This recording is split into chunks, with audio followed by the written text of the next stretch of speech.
Hey everyone, welcome to the Withering Effect. This is episode 37, and today's date is March 23rd, 2020, and I am Duds, or Duds versus known to the rest of everyone.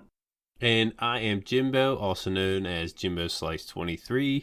What have you been up to this week, Duds? Butchering the intro. That's what I've been up to. I almost butchered it. I just gave you a long so I finished. When in doubt, go with Yeah, it's the Mondayest Monday ever today. Yeah, I have to agree with that saying. Yeah, so this past week, it's been a lot of my own survival episode stuff. I've been doing a decent amount of work on stream, actually, which is weird, because streams for me usually aren't a get a lot of progress done type thing. Mm-hmm. But like I traveled, I found a jungle, got some jungle saplings, moved some villagers, bred some villagers, just lots of like little things. So I was behind the scenes. Yeah. Yeah. I got a mending villager, which is sweet. Oh yeah.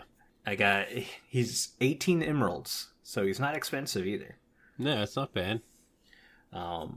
So I was working on finally getting diamond armor. For people who are watching the series or whatever, it's like I've been wearing golden leather armor the entire time. Basically, whatever zombies drop from my grinder is what I've been wearing. Now, that being said, it's decent armor. Like, my boots have Depth Strider 3, Protection 4, Feather Falling 4, and Unbreaking 3.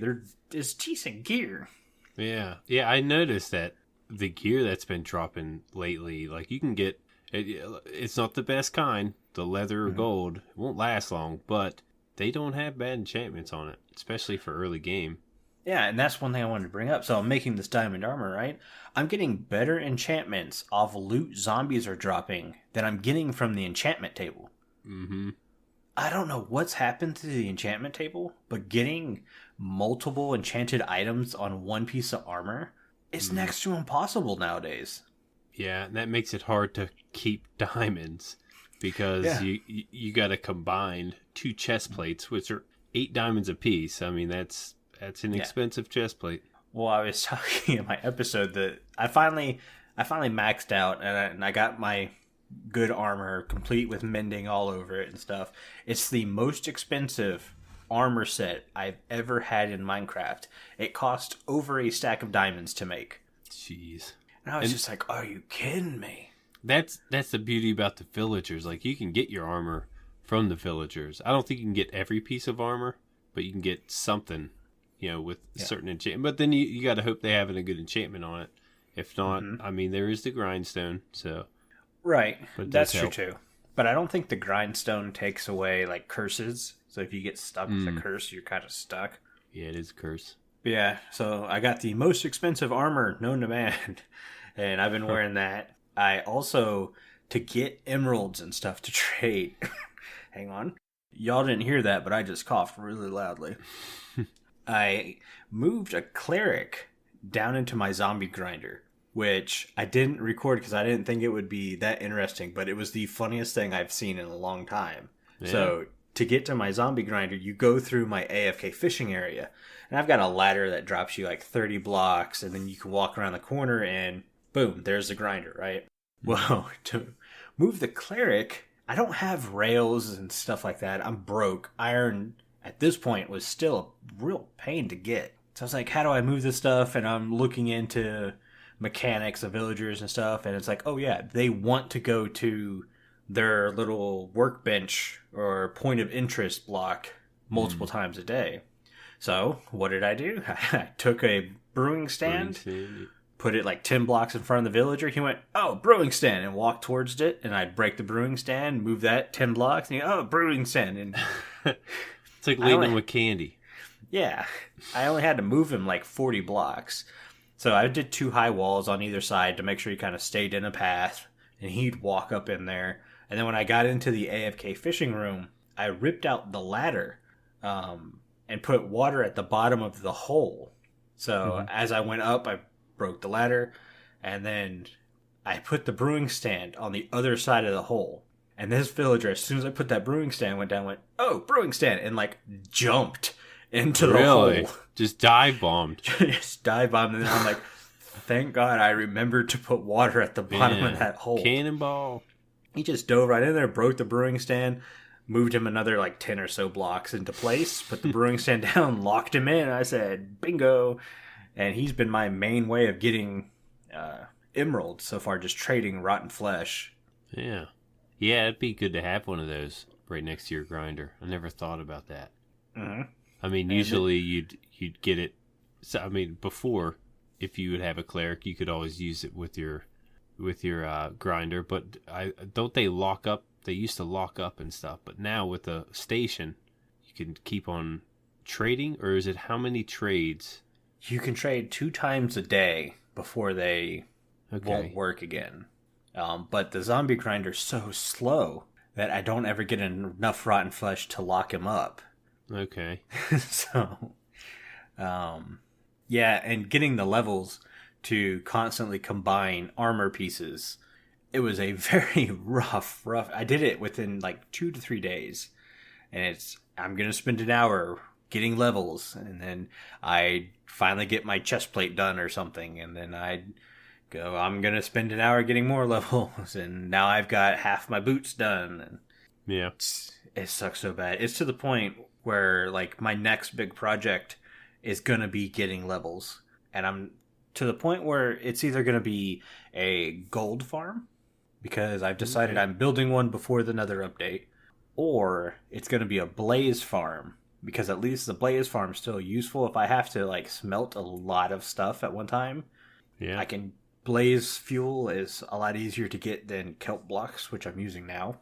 Yeah, they last longer too, I'm pretty sure. That being said, on stream, I went and I found another fortress. I explored that a little bit, got really scared and chickened out and ran away. Mainly because I accidentally hit a pigman. Oh, yeah. And I was like, I'm going to die. Nope. And it turns out there wasn't enough mobs in the area for some reason.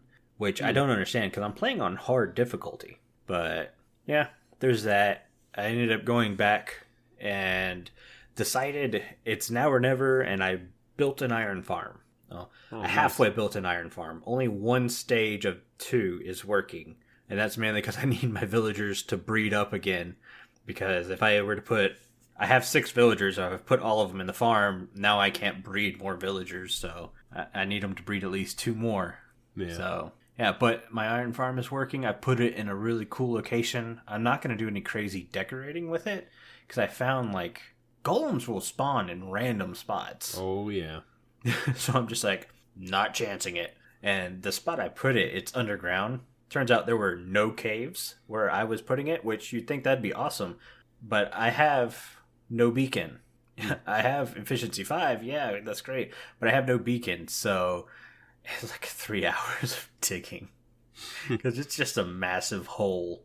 Now, when you make your iron farm, you need the beds for them to produce the golems. If you were to make like a sorting area, do they need beds to re-loot or to re-trade twice a day, or they don't need a bed? Yeah, they don't need a bed. My cleric is literally just in a tiny hole with the brewing stand right in front of him. Okay, so just to breed and produce irons, cats. If you want cats, they produce cats now. Yeah, but yeah, I just noticed people have like trading areas and stuff, and they have golems running around because they have beds there. And I'm thinking, do they need them? I don't think they do, but... yeah, you don't need beds to do trades, but you need beds to produce golems, because one of the... so... what people forget when they're building the iron farm is they'll build it and a golem doesn't like magically spawn right away. They're like, well, my farm's broken. What the heck's happening? It's like all your villagers in that farm, which is usually 3, all 3 of them have to go through a work cycle. So they all have to touch their work table and they all have to at least attempt to sleep before they can call on a golem. So it sometimes takes a Minecraft day to get going. And I mean, this farm I've had, it's been up and running for maybe like 30 minutes and I've already got 2 stacks of iron. And I'm just like, holy cow, do I really need that other cell? And then I was like, yes, I do. Yeah, it's amazing how much easier it is to make nowadays. Oh, so much easier. The farm itself took me 10 minutes to build.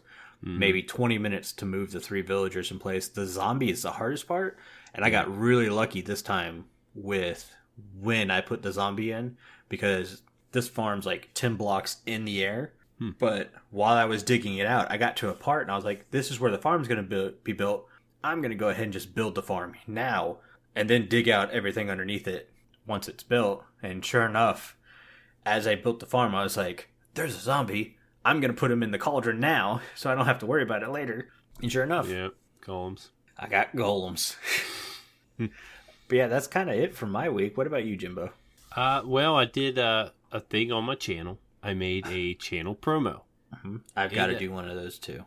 Yeah, it didn't take me too long because I pretty much used my theme music. And what took the longest is, going through and grabbing clips, which is kind of similar to my last video. I grabbed some clips for that, just because it was the season finale. This is the promo of some things on my channel. And I used maybe like 2-second clips really quick that kind of went with the song to show you a little bit of what's to come or what happened. Just future. What to expect when you're watching this channel. Yes, exactly. You explain it way better than me, but my channel, a lot of it is I try to base it on humor. Though I do build a lot and I like my farms and stuff. I like to try to make people laugh, so I try to use some of that in there, just to try to promote the humor. I try to make it pretty quick and to the point. It's only 40 seconds. Doesn't really have to be much longer than that. Yeah. So what I did was I got to my mountain. That was my best build, I felt like. So I started there, and as you're scrolling up the mountain, the camera's going up the mountain where I'm sitting at, you see clips that come in and out. And by the time it gets up to me, that's where, I tell a little bit about my channel. But I didn't get too far because I fell, and that's where the humor comes in. But it was a lot of fun. It's pretty easy to make, but it took a lot more thought than I thought, to be honest. Yeah, it's one of the things. I've not made one of these yet because thinking of something that only takes 40 seconds, but it's to draw a viewer in and get them to want to be a part of your channel. Yeah. It's hard. Yep. What do people want to see? That's pretty much like, I don't know. I always had this mentality where, you only have so many seconds, 10 to 15 seconds to draw in a viewer. So I try to make it as exciting as possible right at the beginning for them to keep watching, because they can always click next or click off, but we want them to click subscribe. That's what we want. Yeah. I have always liked ZF's little channel promo. I don't know if you've watched that, but it's hilarious. But ZF's a hilarious person to start with, so. Yeah. Oh, yeah. Yeah, a lot of his stuff is based with humor and stuff. Yeah. Not a bad builder, but I watch him for the laughs. Gets me every time. You don't watch him for the most efficient redstone build. No. But it's funny to watch. Yeah. If any of you guys are watching his series for season 7 of Hermitcraft, you understand why I said that. Yeah. So yeah, a lot of my humor is, or a lot of the channel is based off the humor, kind of like his. But besides that, I also went into the Nether in survival. Now, when the update come out, I kind of went in creative, and I flew around, and I'm looking around, and I did a couple experiments. I was looking at blocks and stuff, but I didn't go in survival, and this time I did. And it's a lot of fun. It's a lot of fun to just roam around in there. I kind of started out in there just to see, how it would be, how hostile it is. What is it? The warthogs? Is that what they're called? Hoglins. Hoglins? Just the hogs? Yeah, the hoglins. Aren't the hoglins no, that's piglins. Never mind. Yeah. Okay. Yeah, I'm a Minecraft expert, guys. But yeah, the hoglins are pretty much the ones you want to avoid. Yeah. So I unless you have one of those warp mushrooms or fungi, I didn't really realize it that I was near one and they kept running from me. And I'm like, yeah, you better walk on, I'm like messing with them. And here I noticed there was a warp fungus next to me.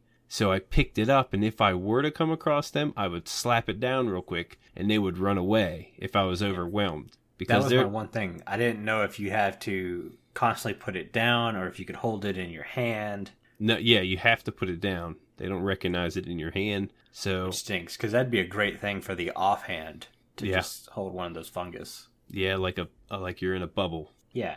But yeah, that's what I was thinking. I was holding it. I was like, they can't touch me with this. I just realized that. And this is like an hour in to me exploring the Nether, which when I came into the Nether, I was in a spot I couldn't really get out. Kind of put myself in a hard place. But netherrack is pretty easy to mine out, even with your hand.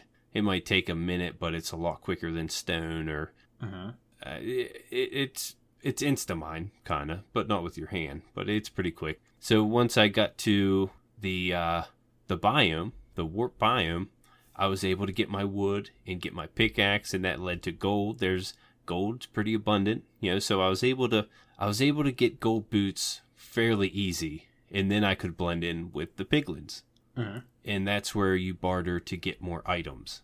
So I was real interested in the bartering part, because a lot of the mining I've done was, in survival by hand. I didn't do it in creative and give them a bunch of gold. I had to go look for this stuff. And I noticed you get crying obsidian more than regular obsidian. I didn't think that was a thing. And crying obsidian, you can't make a portal with anymore. So I wanted obsidian to, try to make my way out. But I was getting a lot of different things that I really didn't realize.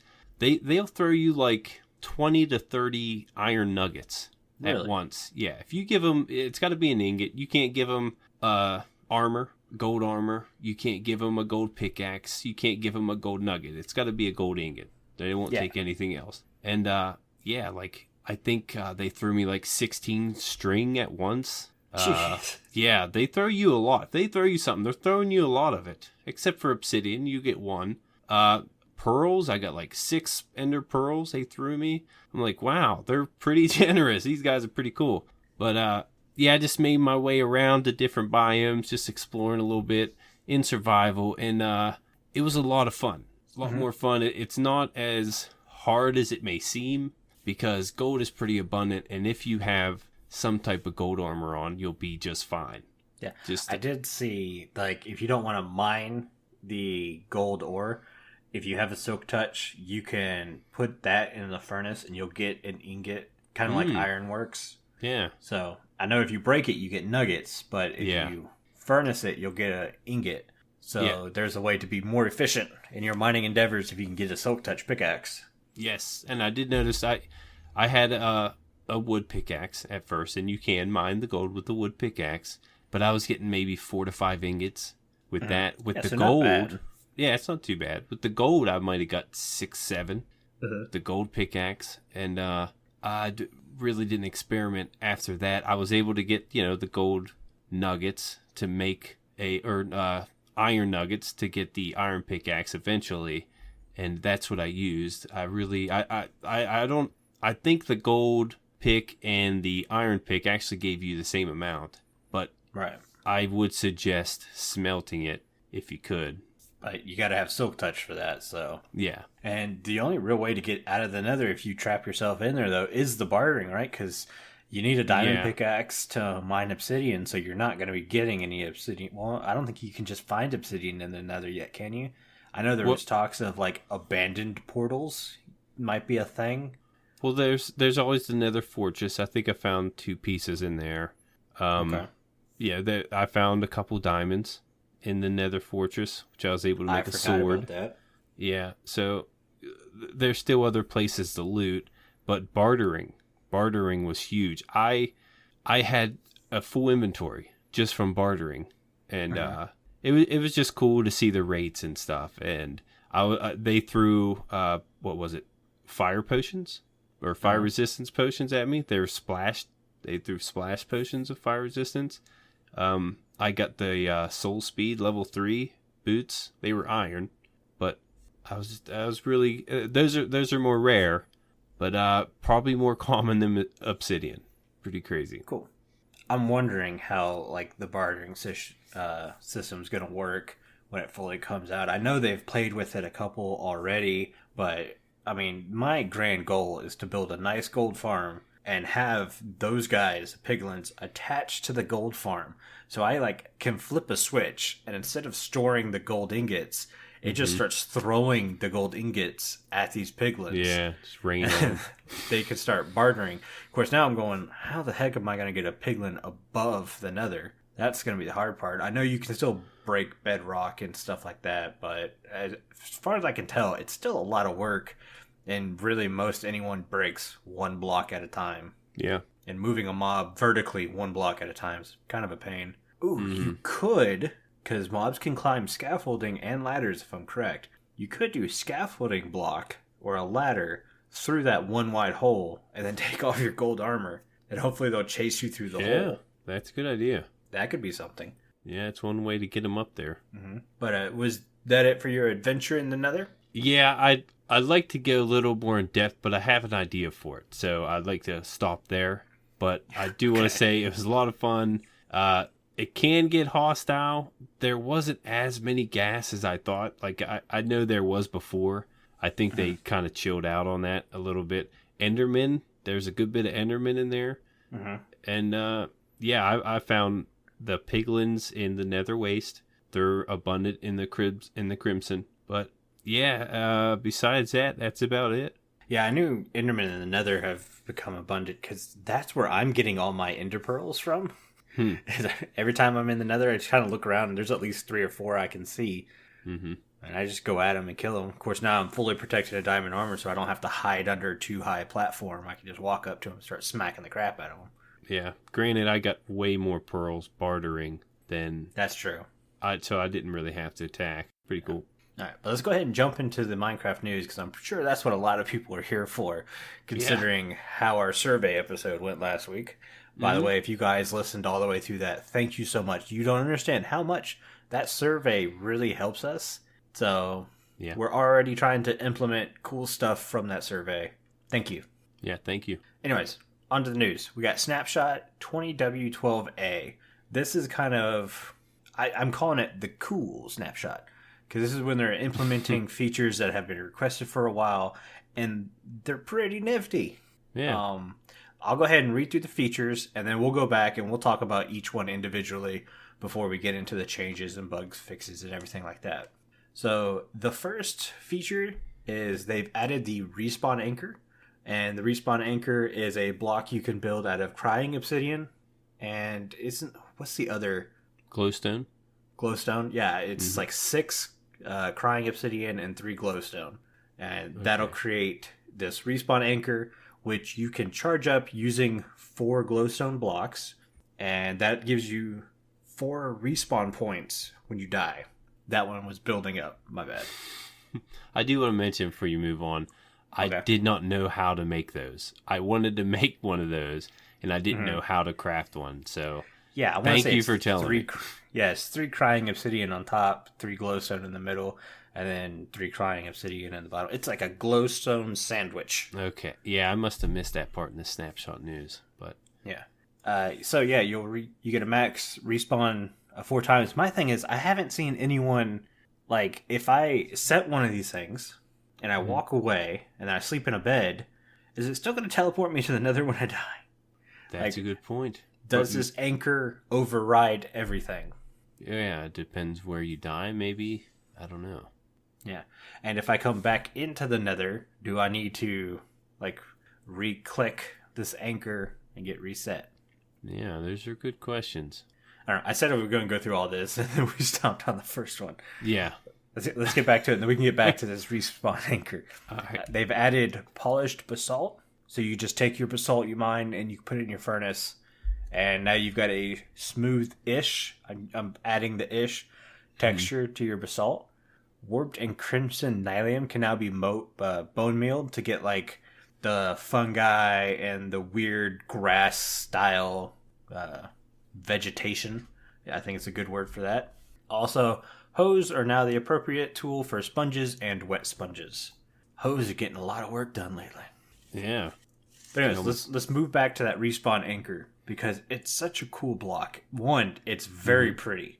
Yeah. I love the texture. I love how a lot of the new textures are starting to get animations with them. Yep. And then the fact that the top is portal-ish, one, confuses the crap out of me because you can't walk through the block. And from what I can tell, you don't respawn on the block. You respawn next to the block. Mm-hmm. So I don't get that, but it's a very cool texture. The fact that it's got this like sun texture that lights up to let you know how many charges you have left. So if you have no glowstone in there, there's no yellow sun style gem.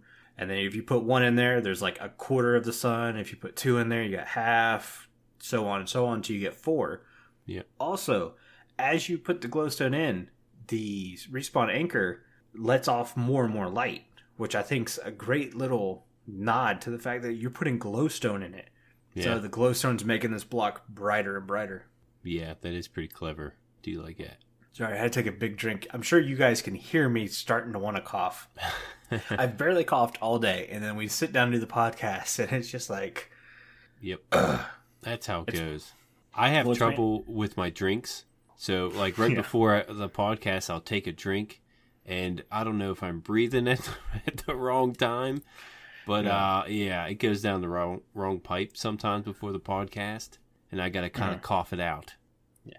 Well, for me, I can go hours without saying a word to anybody, and then we sit down and do the podcast. I mean, you are talking for about an hour before we do the recording, and then we're talking for about another hour doing the recording, and then we're talking for about another hour after the recording.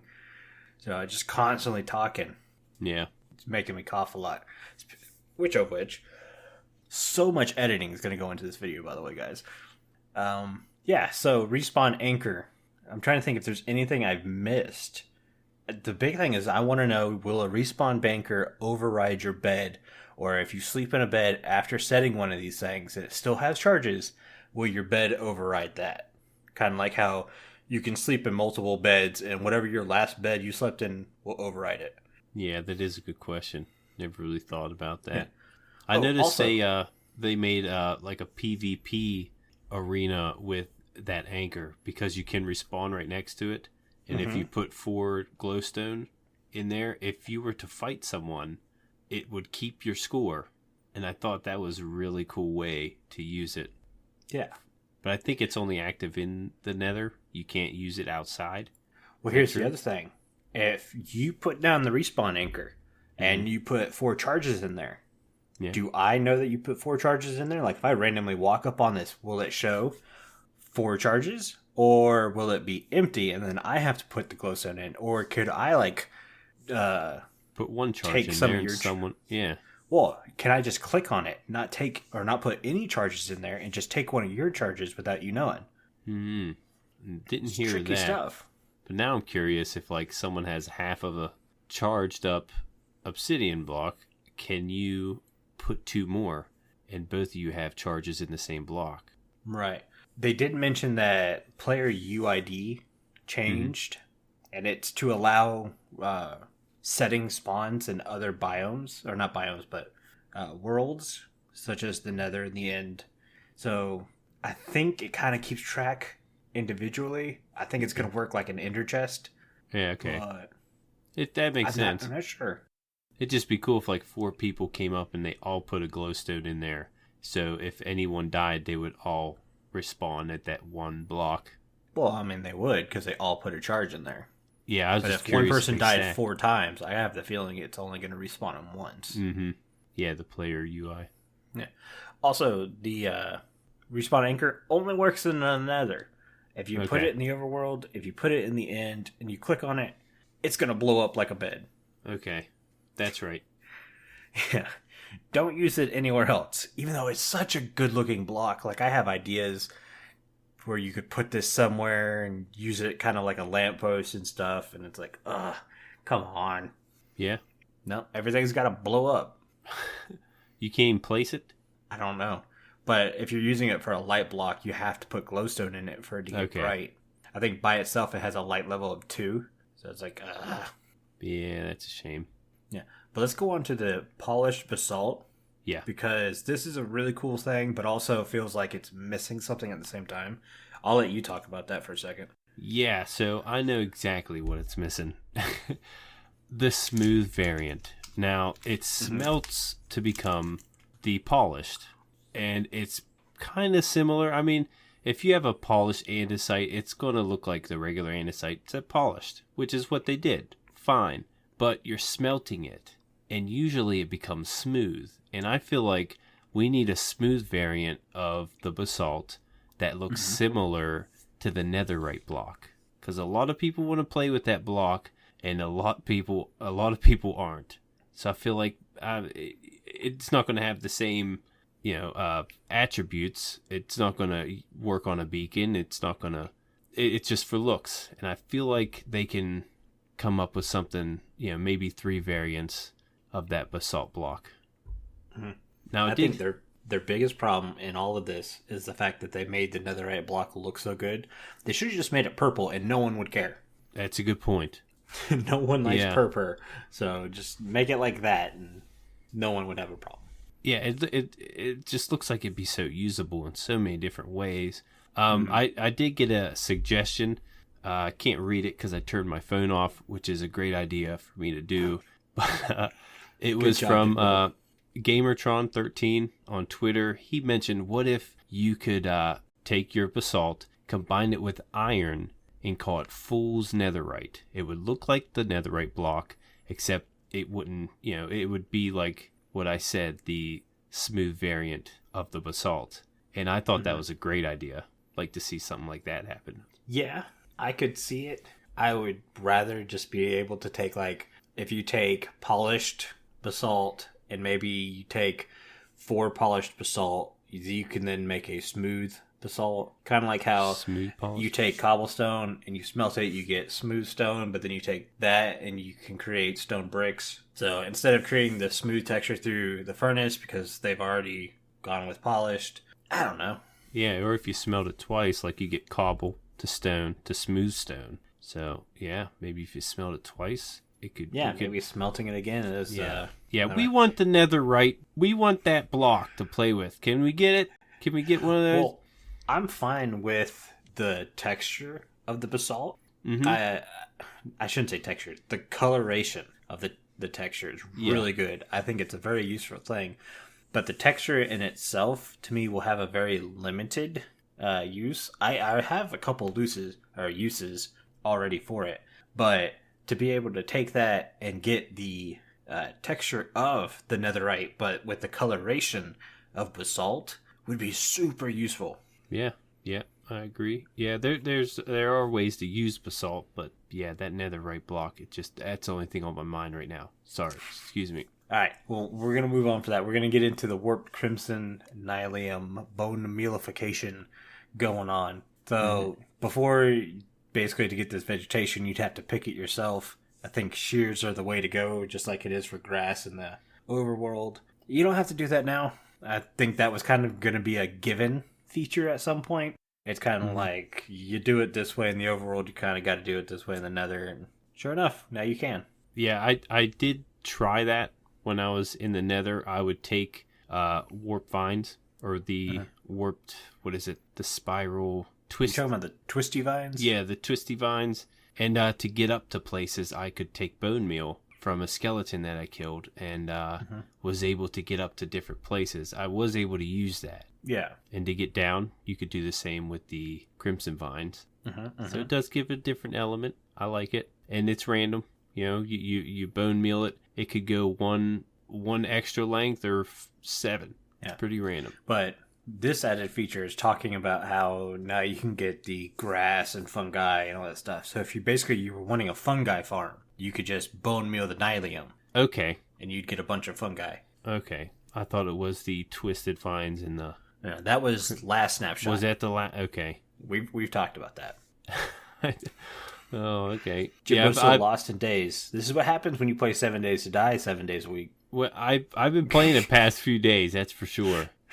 But I figured I'd throw it out there while I, experienced it for myself. Exactly. Also, hoes are now the appropriate tool for sponges and wet sponges. A little weird. Yeah. I wouldn't think to use a hoe to mine sponges, but you got to do what you got to do. It Yes, just there's means something. I'll be carrying around a hoe a lot more than I would have before. Probably in a which kind of chest. sucks. Yeah, Yeah, it'll be in the ender chest. I'm pretty set on my tools that I'm gonna carry around. I'm not gonna.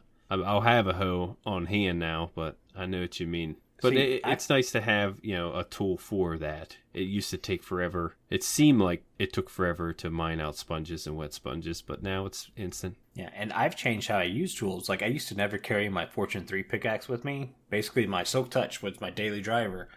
And now I'm to the point where I carry both on me, and it's like, every once in a while, I'm like, hey, I could probably use some cobblestone, and I just switch and rack up some cobblestone that way. Yep. Yeah, but you've got some changes that happened in the snapshot. Let's talk about those. Yes.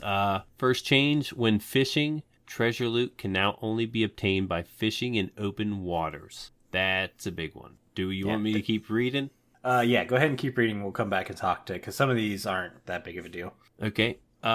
Next is reduce the maximum distance a bee can wander away from its home hive when randomly wandering to around 22 blocks.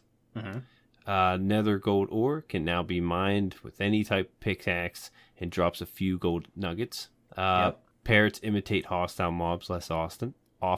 Jeez, it's so Monday here. It's so Monday. I can't even talk. Words are hard, man. Yeah, I'm having trouble. Parrots do not randomly imitate hostile mobs when game mode is on peaceful. Thank you, Mojang. Yeah. New mood detections algorithm for cave sounds is the last one. That one's pretty cool. All right, let's go back to this AFK fishing thing. Yeah. People are mad. Yeah. A lot of people aren't too happy. In my opinion, it's not that big of a deal. I didn't really, I don't know, it kind of makes sense just by what you can get from the villagers nowadays and how easy it is to obtain a certain villager. 100% agree. As someone who's just started a new world and really depended on that AFK fishing for the first week in the world, I got nothing but food from that sucker.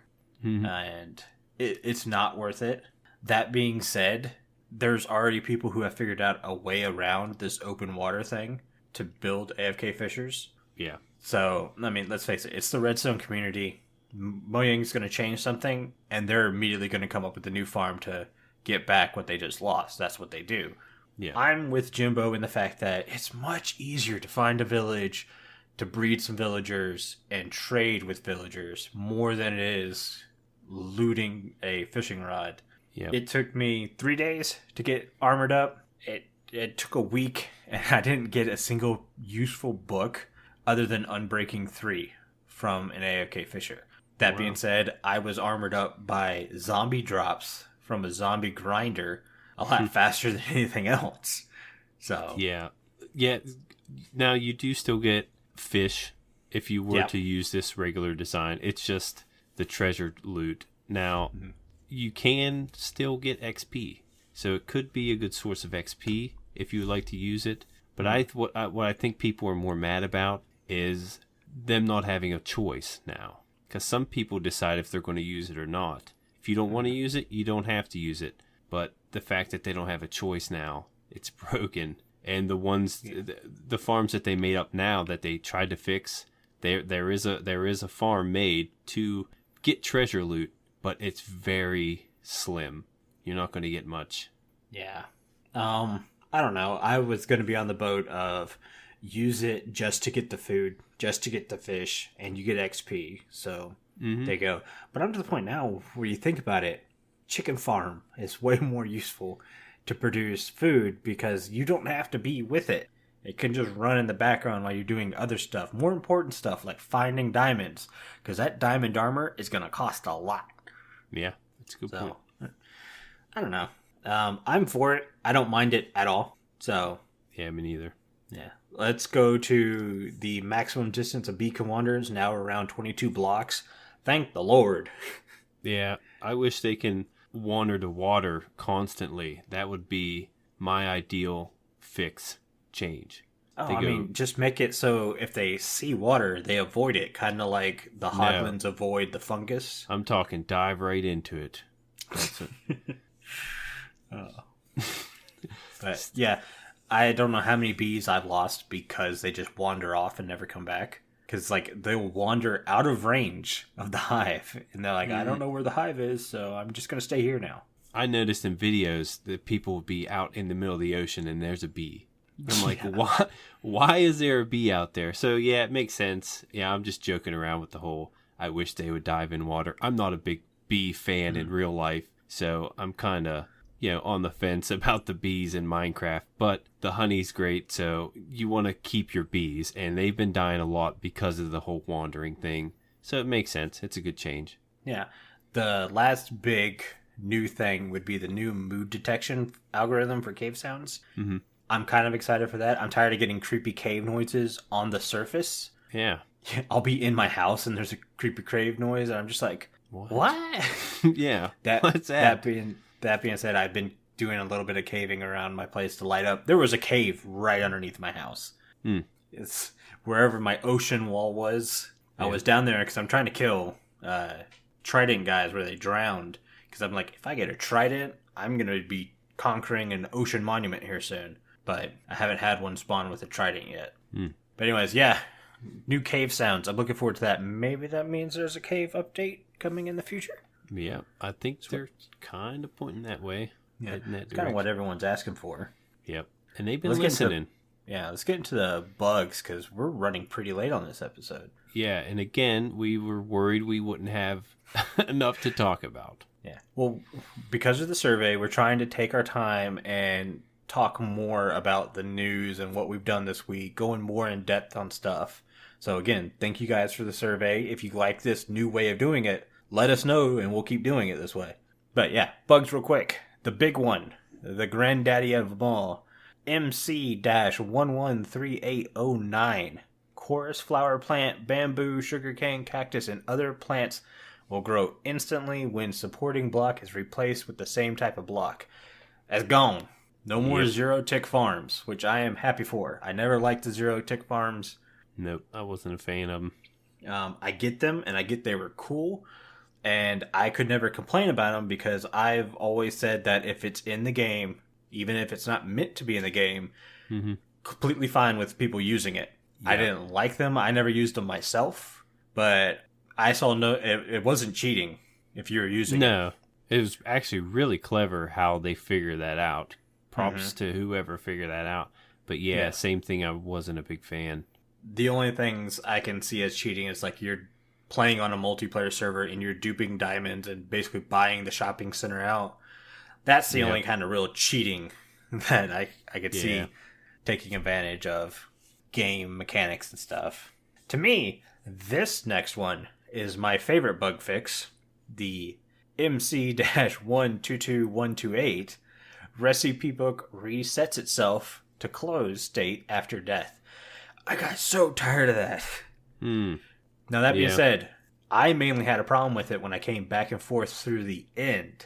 It would constantly close the book. So I wonder if that gets fixed too, but who knows? Yeah, that was annoying. It's annoying. It's something I ran into a lot because it's me. I die a lot. But yeah. The other two bugs, I'm not going to read out the MC number or whatever because that's a little weird, but grass and mycelium don't decay underwater. You can now use water to turn mycelium to dirt and then turn that into grass now. That's finally back. That's been broken since, 113? I didn't realize that. Yeah. Wow. People have been having to change mycelium to grass manually instead of using water. And then the last one, the Soul Speed enchantment books can be found in chests. They can't now. You can only get them by bartering. See, now, when I got the Soul Speed enchantment, it was only on the boots. I didn't get a book. And it was only on iron boots. Right. So I'm curious if you can get them on your diamond boots now. This, I literally copied straight from the website. So they're saying there's an enchantment book somewhere. Okay. Maybe a villager? Maybe. I don't know. I would like that to be only a piglin thing. Okay. Because I think it's such a rare enchantment to use anyways. It would make it cooler if it was only an enchantment you could get by messing with the piglins.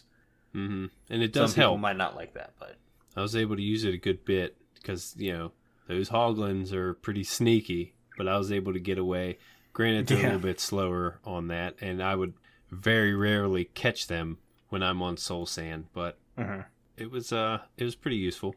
I enjoyed using the soul speed. Yeah. Did it, because the durability kind of like randomly goes down based on how often you use it. Did you find it would like degrade and break too quickly, or did you even not even notice? Like, did it stay good for a long period of time? I didn't even notice, and the thing is, that was the only enchantment on there. Didn't have him breaking, so wow. Yeah, I was able to wear him the whole time, and it did vary. I got a soul speed 3 at first. I did end up getting a soul speed 1 pair, so it does vary what they throw to you. Well, I mean, it only works or only kind of breaks whenever you're using them on the soul sand stuff. So how often were you running on soul sand? Not too much. All right. I might have been in a soul sand valley once. Okay. We need to kind of have a triathlon to see the length of time, because that's my big thing. If you're putting them on boots with like mending and unbreaking, does the unbreaking affect that enchantment? Yeah, hopefully. But you got an Optifine update. What you got? Yes, Optifine is now 98% done with a projected completion date of April 6th. But that date is just a guess from the Twitter account. But that's great news. People have been waiting for this. Update's awesome. Yes. Yeah, I know they've been taking a while, but hey, get it right, and we'll go with that. The thing is, like, 1.16 is going to be coming out, and then we've got to wait for it there. Hey, not till June 12th. Well,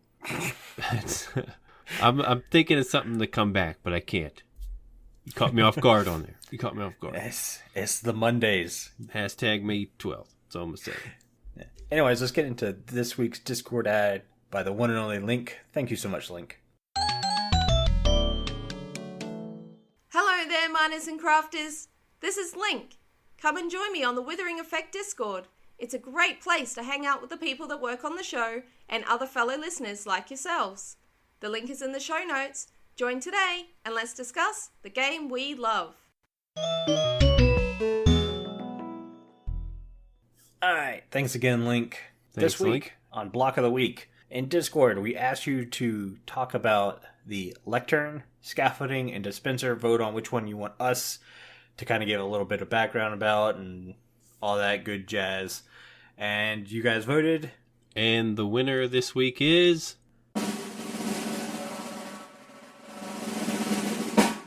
Dispenser.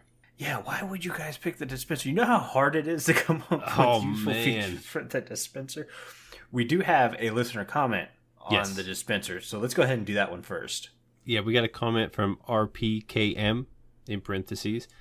He said, for the dispenser, it would be also cool if the range it can dispense or use the item, it would be equivalent to the redstone input, which would be cool, but also quite annoying. Which I thought that would be pretty neat. I really wasn't going that direction, but yeah, it'd probably get annoying. He's definitely right there. But I thought that was worth mentioning. I think it would break some farms in some places.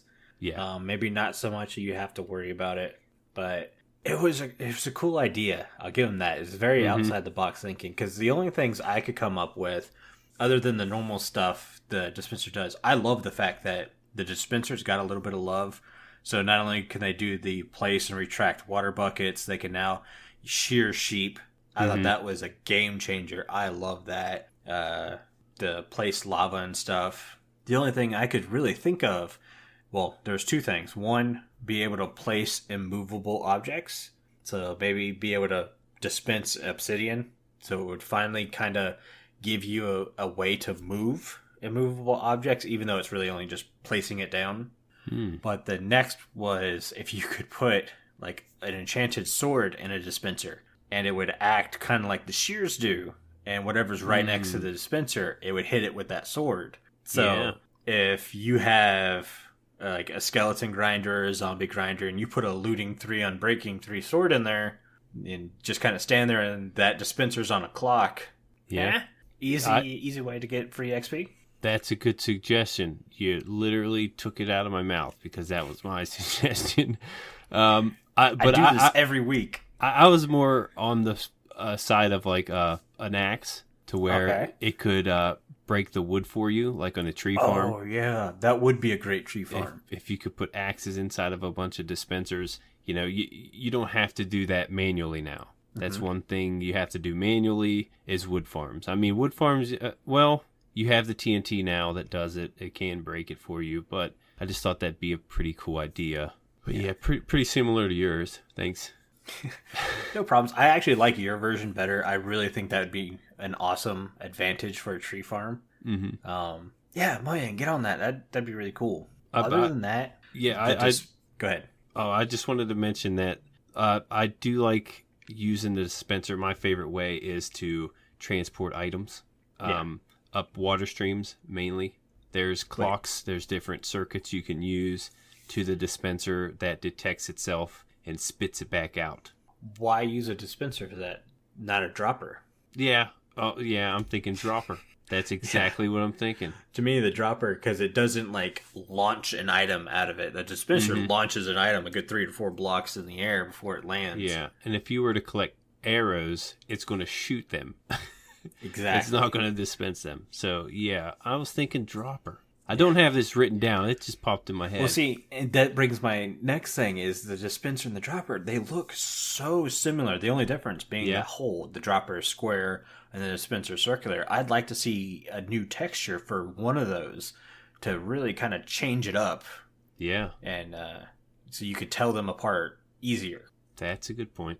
But other than that, the dispenser was a very hard item to come up with cool new features. They've already been implemented. I mean, the shearing of sheep to me is the greatest thing they've done to dispensers since they made a dispenser.